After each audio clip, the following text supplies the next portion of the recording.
చక్కటి చిరునవ్వుతో ఆ క్రియాశక్తితో అనుసంధానమవుదాం. భూమి మీద సమస్త ప్రాణులు, సమస్త ప్రకృతి సుభిక్షంగా ఉండాలని చెప్పి ఆ మహావారాహి శక్తిగా ఈ 9 రోజులు ఇవాళ విషంగ ప్రాణహరణ వారాహి వీర్యనందిత అని చెప్పి ఏదైతే ఆ యొక్క బండాసురుడు తమ్ముడుగా ఉన్న మనలో నీరసింపచేసే శక్తుల్ని, గురిని నాశనం చేసే మహావారాహి శక్తిని మనం ఆరాధన చేసుకున్నాం మిత్రులారా. ఆ భూమి అంతా సస్యశ్యామలంగా సుభిక్షంగా మన ముందు తరాలకి మనం ప్లాట్లు, ఇల్లులు, ఫ్యాక్టరీలు, పొలాలు అనుకుంటున్నాం. భూమిని సుభిక్షంగా ఇవ్వాలని చెప్పి అమ్మవారి స్థితిలో భూమి అంతటా బ్లెస్ చేయండి. మీకు ఇష్టమైన వాళ్ళందరూ ఆనందంగా, మీ కనెక్టింగ్ లో ఉన్న వాళ్ళందరూ శాంతిగా, సంతృప్తిగా, సమృద్ధిగా అందరూ ఆనందంగా ఉండాలన్న హృదయపూర్వకమైన సంకల్పం చక్కటి చిరునవ్వుతో. ఏది చుట్టుపక్కల దేన్ని డిస్టర్బెన్స్ గా తీసుకోవద్దు. ఇది పరిపూర్ణమైన ఫలితాన్ని ఇస్తుంది, ఆ అనుగ్రహాన్ని ఇస్తుంది అందరికీ. నవ్వండి పైకి,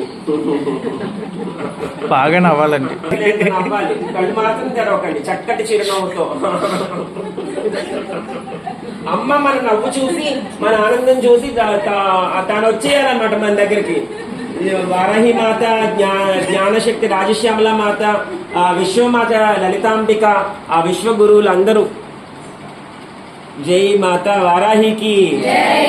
మరి నేను చెప్తానండి, దాంతో పాటు చెప్పండి. జై గుడాకేశ, జై ఏకత్వ, జై గురుశక్తి.